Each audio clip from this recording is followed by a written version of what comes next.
Hi guys. Okay, so today is story time, and I already shot this video once and I think it was too long, and I'm doing it again, and this is about my dad. 6 years ago today was the darkest day of my life when my father passed away from colon cancer. Now, you know, you learn things in life, and sometimes you learn them too late. And the one thing I wish so desperately that I knew before was the link between red meat and colon cancer. My dad ate a lot of red meat. Ever since he was a baby, eggs and chicken, poultry, turkey, all that stuff, it did not agree with him. He used to spit it up. And he grew up in Jamaica, so he didn't eat eggs, and he ate, a lot of fresh produce, breadfruit, bananas, plantains, cassava, mangoes from this tree, star apple, an amazing array of fresh, beautiful produce from the land.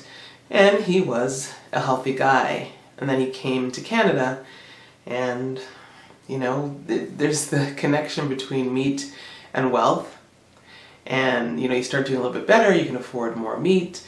And ultimately, what I remember in my household was practically every day he ate a steak. He also ate fish, not all the time, but he ate steak.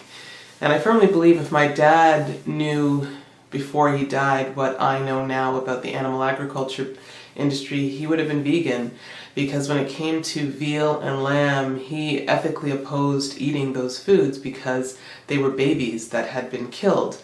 And he didn't think it was right to eat an animal that didn't even get to live beyond infancy. Anyway, I might not be as emotional with this one, which is probably better. Anyway, we'll see, guys. My dad was 64 when he died. He was a wonderful, loyal, loving father and husband, and, my mom's one and only sweetheart. So this has been a really tough time even for her, because he was the love of her life. He was her one, he was her only. And in his final days, the one thing is, my mother had him at home.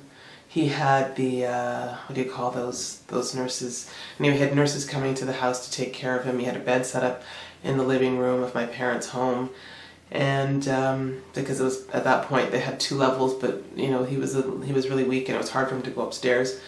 And she wanted him there. She took care of him like the best any spouse could ever take care of their partner. She was there for him to the absolute end, and I admire her so much for that.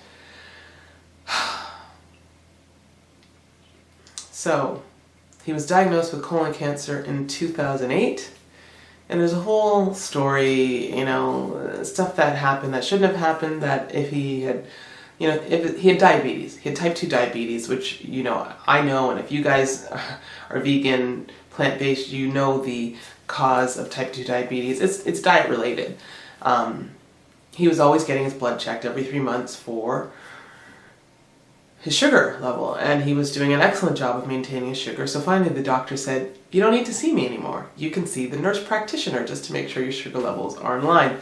So the next time he went to the doctor, he saw the nurse practitioner, she saw his blood work, and she immediately checked his previous blood work, and she saw that for the past 18 months, it had been slowly going down, his white blood cell count. She knew something was wrong. Somehow the doctor missed this. He looked only at the sugar. It's unbelievable. And could we have sued? Yes. Did we look into suing? Yes. But you know what? You had to put out a certain amount of money to start. It's like picking a scab on an open wound. It's just so painful going through all of this again. And ultimately, we didn't. We still regret it in some ways, but it doesn't bring my dad back. So, I remember being so... my dad called me, he's like, oh, my blood cell's dropping. I looked up everything. I didn't want to see cancer. I was like, oh, maybe it's this. I can't remember. I said, oh, maybe you have an ulcer, because he was stressed out at times about life. And, he was such a good man, so educated. And he came to this country, and he didn't get a good break. He was so intelligent, and he would have worked in the government in Jamaica, and he passed that up to come here. and had to work different jobs and face discrimination. So I remember looking up on the computer and saying, hey, Dad, it's probably like an ulcer, don't worry. He sent off his colon stool sample, and this is something for you guys to be aware of. That said that he had no blood in his stool, no cancer. What happened was his cancer was in the higher intestines. So he didn't have, like some people sit on the toilet, their stool changes, they poop blood, and that's what alerts them. For him, it was really the blood. He didn't feel any specific negative effects of this. But he went in, so he found out November 2008. He'd been feeling weak too, and I guess obviously from the white blood cell count going down. And he went to had his operation. Of course, hopeful, the doctors had said at the time, you live about 3 years. I'm like, yeah, whatever. My dad's gonna pull through. At the time, we learned, or shortly after, that he had a small spot that had spread to his liver. And again, in a case where you just wish you could turn back the clock and do something differently, the oncologist said, you know what, I'm not going to take that spot out of the liver because you're basically what's going to happen is the colon is going to have the cancer come back. And until the day my dad died, the cancer never came back to the colon. So he wasn't given that chance. Maybe because he was 61, but that's not that old. They didn't do it. And we didn't fight it. We just, there were different things. Different hospitals said to do this, they were going to do that. Things kind of fell apart anyway. Or when he went back, they're like, oh, sorry, we wanted this to grow a little bit so we could operate, and now it's too much. A lot of what ifs and regrets that make it you don't feel settled about this. Like, had my dad maybe been 84 and I lived a full life, I would be sad, I would miss him absolutely, but I wouldn't feel cheated. And what I feel now is cheated. So 6 years have passed, but I still miss my dad, obviously. I'm not crying about him every day. Some days certain things hit you, some days you wish, oh God, if my dad were here. Like when my car tire blew out on the highway and I couldn't reach anyone to help me. And I thought, I could call my dad and he'd be here for me in a minute. Anyway. So he had the operation, he came out, and, it really sickens me to know now that the hospital food they gave him, meat, potatoes, whatever, that the meat, the dairy, all that stuff is the stuff that contributed to his colon cancer, and it enrages me now how little the healthcare system is in tune with what's making us sick. Or in reality, they just don't care. Like the whole argument about chemo and the chemo they gave him, and I'll get into this in a bit, but the second chemo they gave him that definitely killed him, they would rather make money off of pharmaceuticals than not have you there at all and have you cure yourself. So one of the things that happened, my dad went about getting some chemo. He seemed to be doing very well, handled it well, and 2010 we went to Jamaica and he stayed there for about 2 months. I was there for a little bit with him and going over some stuff because he had property there. And he talked about how great he felt. Here's the thing, when you're a kid, your mom always says, eat your veggies, they're good for you. And you get older and people, you look at comments on YouTube like, oh, you can't live on plants alone, plants aren't so healthy, you need meat, protein, you need this, and these are the lies we're told and the things that even my dad bought into, thinking you needed to have meat for protein. I remember he talked about that because I have an uncle who's, I think, raw vegan in Jamaica, but perhaps a little bit on the extreme side. He has a son who's got brittle bone syndrome, and my dad always believed that if he'd had meat, he wouldn't have this syndrome so badly, but of course people who eat meat have this syndrome anyway. And my uncle I wish I'd talked to my uncle, I wish he'd said to me, this is why I do this. We always just saw him as a little bit extreme, Everyone tells you need to have meat, you need to have milk, you need to have all this stuff, and you don't question society. You just go with what they tell you, and you eat the foods that they suggest, and the pyramid of health, oh, this is what's good, and this will make you strong.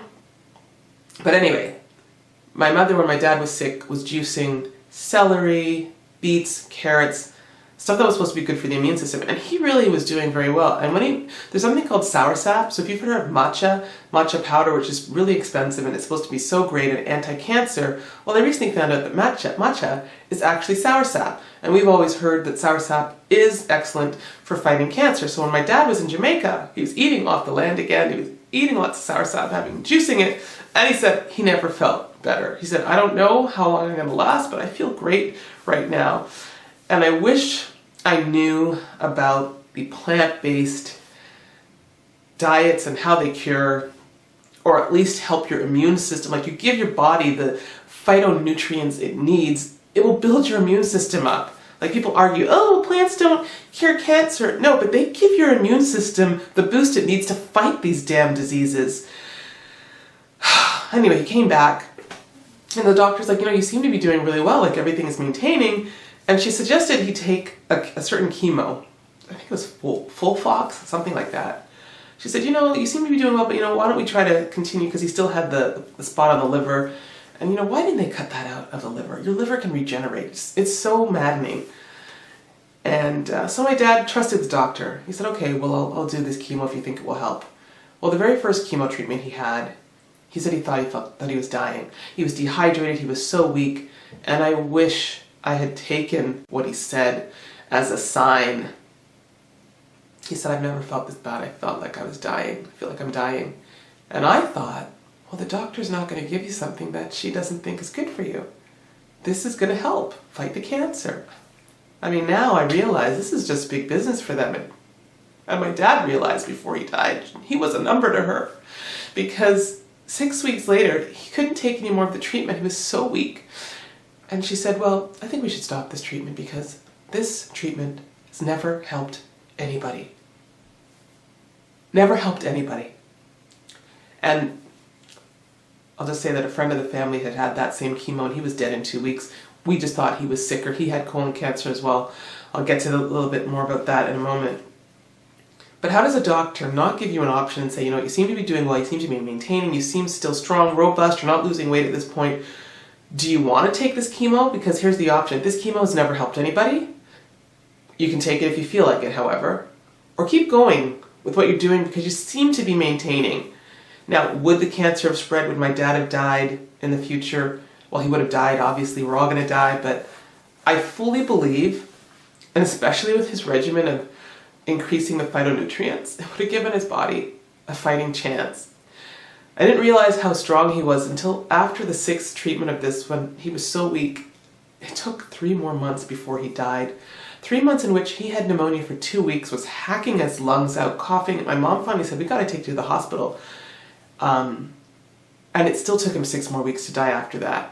I've known people who had had chemo treatments, they were given the all clear, they were going to go back to work, they got pneumonia, and 3 days later they were dead from cancer. And my dad, at home without medication for that, still lived 6 weeks after getting treatment for pneumonia. It's hard. It's hard when you think about it because I think this shouldn't have happened. I see how strong he was and gosh, do I ever wish I knew about plant-based diets at the time. Anyway, so my dad was getting weaker, lying around in bed. It was tough to watch him kind of wasting away, this strong man. I remember a couple days before he passed, I was visiting him all the time and he lived 10 minutes away. I think the night before he died, I went there. I believe it was a Tuesday night. And some family and friends were there. And they were all just surrounding his bed in the living room. Everyone had a long, sour face. I walked into that room and I felt so much negative energy. And I thought, my dad wasn't speaking a lot at that time. He knew he was dying. He talked to my brother about it, but he couldn't talk to me because I was like, you're not dying. You're going to have a miracle. We're going to, get you fixed up. It's going to happen. My mother and I were both the same. We just didn't see it till it happened. But anyway, I said, you guys can't sit here like this with this horrible negative energy. Talk to my dad about the things you liked about him, about the fun times you had together. Make him feel good while he's lying there.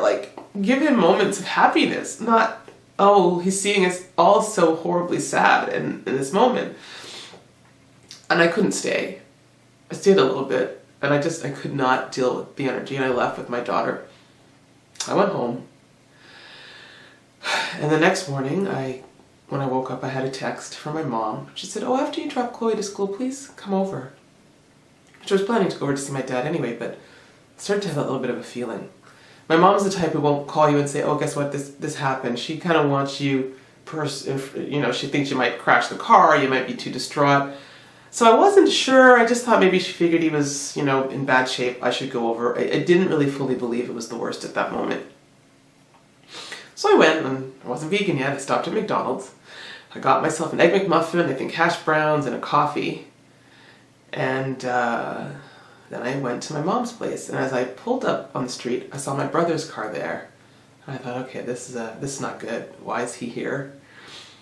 And open the door, go inside, and there was like an armchair to the left. The sofa was directly, from the foyer into the living room. There was a little wall to the right, so you couldn't see where my dad's hospital bed had been set up. And my mother was sitting there. She wasn't crying or anything, just kind of looking at me, and I just said, what's going on? And my sister looked at me and said, well, Dad's at peace now. And I said, I don't want to hear that. And I think I dropped the bag with the food, and my brother was standing at the bed where my dad was. And he just hugged me. He pulled me into his arms, and we just started crying. We're both really emotional. My brother cries when he needs to. And I looked down, and I saw my dad there and how he was turned. My mother actually said she didn't realize that when he finally kind of went to sleep and he kind of turned his body this way, she realized afterwards that that's when he died. She thought, oh, finally he's getting some rest. And she then got some rest, and then they woke up and he was in the same position. And that's a hard thing. It's so hard to see someone you love just like that. Like, I don't know how, even until that moment that it happened, I never thought it was going to happen. I don't know. You just don't imagine losing your dad, not at that age. When I went upstairs, I needed to be alone. I sent some texts to friends, and then one of my friends whose son was murdered, he called me. So I answered the call because I knew that he would at least understand what I was going through, and it was good. He was there for me. But I had another friend who was like, oh, well, you're going to be fine. Like, your dad's in a better place and life's going to go on. I'm going to tell you right now, that's not what you want to hear in that moment. At least that's not what I wanted to hear in that moment. I don't know what you have to say. Just say you're there for me. You don't have to say anything. But I was a wreck. Even the week before, the funeral home people came in and they were talking about, what kind of service we would want, what my dad wanted. He wanted to hear it. And I had to get up and walk out of the room, and I was so upset. I was like, I can't believe my dad's not going to die. Why is everybody doing this? It was so much for me. So I found out later my dad had talked to my brother about dying, and my brother was more like, yeah, he's going. And my mother and I were like, no, we're going to save him. And if only love can save the people you love, right? It was a horrible, horrible day. Absolutely horrible. And so there my dad was on the hospital bed, and then the doctor, who did not see that his blood was dropping, came over to pronounce him dead before we called the funeral home. And he was like, oh, well, now he's no longer in pain. And I was so angry. I wanted to tell him off. My brother wanted to tell him off. We're like, should we say something to him about how he failed? And, it had been brought to his attention before, but on the flip side, it's the same doctor that I've seen who's now advocating plant-based nutrition. Anyway, and like the smallest thing, he'll be like, I want to check you for this. And I think it's because he knows he failed my dad. Anyway, he came, he pronounced him. And then the funeral home people came, and it was weird because my mother said she hadn't cried when she realized my dad was dead. She was just like, I guess, in shock. And my sister hadn't cried. Like, my brother and I were instantly in tears. But and then the funeral home people came, and they took my dad's body. They put it on whatever gurney thing. They put him in a body bag, which is so surreal. And, oh, the crying. My mother stroked his face, kissed him. It was awful. It was just like really awful. And honestly, to think back, that to lose him over a disease that is essentially caused by too much meat. He never ate bacon or anything like that. We were Adventists, so we never ate that. But too much meat or processed meat and so forth in your diet. It's a really, really hard pill to swallow. Didn't know that then. Anyway, the one thing that gave me some sort of focus and helped me not to completely lose my mind in those days was working on the funeral video for my dad. I did the memorial video, and I just poured my heart into it. And for those days I worked on it, got finding the right pictures, the right music. He loved Sam Cooke, he loved classical. Put it all together. I mean, the most amazing video thing I made is the cards for the funeral home. And when I got to the funeral home and I said, this is what we're using, the woman said, oh, these are very nice. Who made these? And I said, I did. I did this for my dad. Okay, I gotta stop. I'm gonna keep going, but I'm just trying to collect myself. Guys, this is my dad. I miss him so much. And to think I didn't have to lose him. The sad thing is, in a way, having lost him and then learning what I did about nutrition reinforced why I had to become vegan. Maybe if I hadn't lost him then and I still had learned what I learned about nutrition, I'd be like, oh, come on, look at people like my dad, he's fine. And I wouldn't have made the connection. Maybe. All I know now is that knowing what happened to my dad, my focus on remaining forever vegan is an absolute must. Yeah, I'll have a cupcake here, I'll have, a Beyond Burger there, but trust me, that's not too often. It's like rice, beans, salads. That's my diet. Simple. Simple foods, poor people food as it's called, right? I don't eat the wealthy food that caused all those diseases of excess. So anyway, horrible days. My aunt came. She had been trying to come down. She came from Jamaica. She'd been trying to see my dad before he passed, and she came, what? She finally got through, but it was after he died. It was so, awful, awful. The funeral came, and he wanted to be cremated, and one thing he wants, and my daughter reflects on this, because for her, the idea of him being cremated was so hard. She was just 8 at the time. She said, oh, he loved Grandma so much that he wants to be cremated so he can be in the casket with her, because when my mom passes, which I hope isn't for a long, long time, they're going to be together. Anyway, so when the funeral comes, and as devastated as I was, I had my camera going, and I knew I wanted it documented. And my dad, the funeral was nice. And my mother has watched that funeral many times, and she said it gives her so much comfort to see it. So I'm so glad I made it. Me? I can't watch it. I have tried, and when I have the opening, you see the hearse, another surreal feeling. My dad is in a hearse? What are you talking about? I can't watch it. But maybe one day I will. But I knew I needed to tape it. And then my daughter, we went to my mom wanted to go to the crematorium, and I wanted to be there to support my mom. God. But I wish my daughter maybe didn't come. She cried. She'd been okay for a while, keeping it open. When she saw or knew that he was about to be cremated, she lost it. And it's heartbreaking. My heart's breaking for my daughter, whose own dad died when she was a baby, so I've always been a single mom, and my dad was like a dad to her, so it was really, really, really tough. Today's a bad day, guys, but honestly, I'm not sitting around crying every day. That doesn't mean you don't love your dad, but I believe that when you feel these emotions, you should let them out. Because back to the story about the family friend who died of colon cancer 6 months before my dad. His daughter went up to speak at the funeral, and she was as poised as could be, and my dad, I was the daddy's girl. She gave the most, she gave a happy speech. It was completely uplifting, and afterwards I said to her, oh my God, how did you do that? Because during the funeral, my dad just took my hand and squeezed it, and I knew what he was thinking, that he was next. And I was like, okay, I don't want this to be the reality. But anyway, she said, oh, I don't show emotion in public. You know what? I never do. Well, you know what? 3 months later, she had a nervous breakdown. She was hospitalized for 3 months. She's not the same. 6.5 years later, she is not the same. She's lost her job. She's existing. She's a shell of what she was. So honestly, guys, when you feel the emotion, don't bottle it in. You've got to let it out. It's okay to feel it. It's natural. What I try to do now is just take the lessons I've learned and put them toward my life. And it's a hard thing many, many times for me to realize that my dad's death has contributed to me understanding more about nutrition and how important it is to eat a plant-based diet. So it was probably a year after my dad died that my mom said, you know, let's take a nutrition course. She was interested in losing weight. It wasn't even so much about health.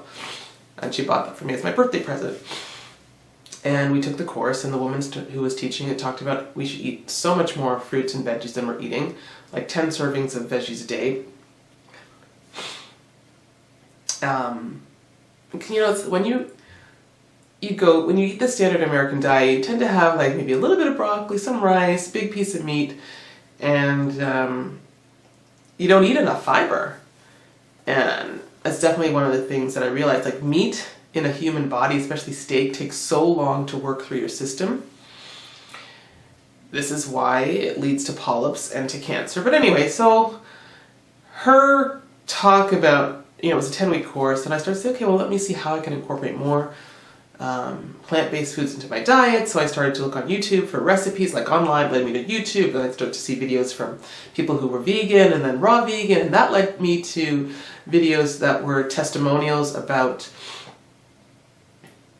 raw veganism curing lupus, cancer, heart disease, diabetes, and I was like, whoa, what? I ate those videos up. I was completely stunned. So you'll have noticed on my channel I had stuff before that wasn't vegan, and then I started to slowly say, hey, well, I'm going to try raw vegan cheesecake. This was before I made the full ethical connection between what happens to animals. So, you know, those videos led me ultimately to Gary Yourofsky's the greatest speech ever, where he talked about what happens in the animal industries, animal agriculture, baby chicks being ground alive. And I said, okay, I'm done. I was going plant-based largely for health. And then I learned about what happens to animals, and I went vegan. And I honestly believe my dad would be vegan if he knew. He had a compassionate heart. You know, he just believed as we were told, you need to eat this stuff to survive. I mean, this is why now I'm really, you know, I try to talk to people. And here's what's crazy. You tell people, you know what? I have now 2 friends that I know of who cured their lupus. Heard of at least 6 people otherwise. I listen to podcasts all the time about vegan nutrition, health, etc. And you tell people, hey, you know what? Maybe if you go vegan, you can reverse your diabetes. And people are like, oh, but meat tastes good. Either they don't want to believe that changing your diets and giving your body those phytonutrients from plants will make a difference. Why? Because they love the taste of meat. It's so mind-boggling to me. Like, literally mind-boggling. Because I'm sure if my dad knew before he died, and he could see for himself when he was eating more of the plants, it was helping. But that last FOLFOX chemo, you know, ultimately sucked his all the good strength out of his body. But I think he would have definitely tried it. We just didn't know, and nobody wants you to know, because where will the business be? Cancer business, if people say, let me try this and get better. It's not to say everyone will get better, and it's not to say that eating some meat or animal products will kill you. But guess what? I heard this, and this makes so much sense. Your genetic loads the gun. Your diet pulls the trigger. That's why you could have people who say, oh, heart disease runs in my family. You know, my uncle, my cousin, my grandfather, my father, they all died from heart disease. And then you have the one person who's watched Forks Over Knives and has made a change, and he's living 20 years longer than his other family members who all died of heart disease. Why? Because he's no longer eating the diet that's going to pull the trigger. So, yeah, there was no colon cancer in my family when my family lived in Jamaica eating a much healthier diet. But you know what? 2 other family members have had polyps and caught it early enough for it to be removed from the colon. since being in this country and eating the standard American diet. Before that, there was no colon cancer in the family. So you can call it genetic, and yeah, maybe that's the propensity, that's the thing I would have to watch out for if I'm eating a lot of meat. But you cut out the loading of that gun, and you're not going to have the trigger pulled to kill you from the same disease when it's a diet-related disease. I don't know. Is there more I want to say? I mean, the other video was longer, but guys, oh, the one thing I did want to say was that I told my friend, so a friend of mine, she's got like 6 people in the family who died of heart disease, and I said, you know, I gave her Forks Over Knives to watch, and then a few times I'll try to like throw out the, hey, you don't want to be pushy about it, but she's still eating meat, she's still consuming dairy, even though she's lactose intolerant, i.e. not a baby cow, and I think, wow, what is it about people that taste is so key over nutrition?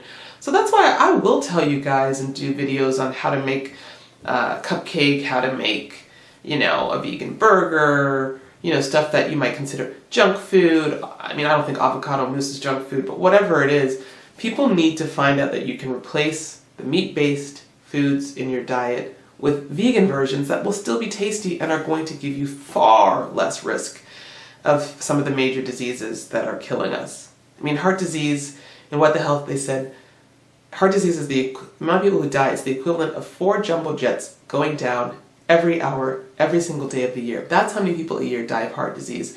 Largely preventable, because heart disease is based on diet. That's why, you know, the China study, Forks Over Knives, Dr. Esselstyn, other noted physicians who've had people go to them with heart disease that should have killed them, and they changed their diets. Suddenly they're living 25 years longer. You look at Dr. Greger's story with his grandmother. I just wish I knew what I knew before, for my dad's sake. That's really the hardest thing about this. But anyway, I just wanted to share my story today because I just want to remember my dad, and hopefully this might inspire some of you. Don't put taste over nutrition. You know, eat your plants. Doesn't mean you have to never have a cupcake, but guys, if you are filling your diet with fruits and veggies and, you know, amazing plant-based foods that give you optimal nutrition, you're going to take the bullets out of the gun. You really are. Something will kill us one day, but don't we all want to die without suffering through a heinous disease or degenerating? And die at a point when we feel like we've not been cheated. Because that's what I feel where my dad is concerned, that he was cheated. And I was cheated. My mother, oh God, she's just not the same. She was cheated out of growing old with the love of her life. Anyway, that's all for now. Thanks guys for watching. I'm just sharing my story about how I lost my dad to cancer on October 5th, 2011. I'll remember him always. I love him forever. He's in my heart, and he's in my motivation and my passion for what I do now. Alright guys, that's all. Please hit me up with comments, etc. Share your stories if you have similar stories or whatever you want to say to me. And thank you for watching. And yeah, I've been vulnerable here because this was my dad. And there's no one like him. And honestly, I miss him. I miss him. Alright, thanks for watching. See you in the next video, which will not be this emotional for sure.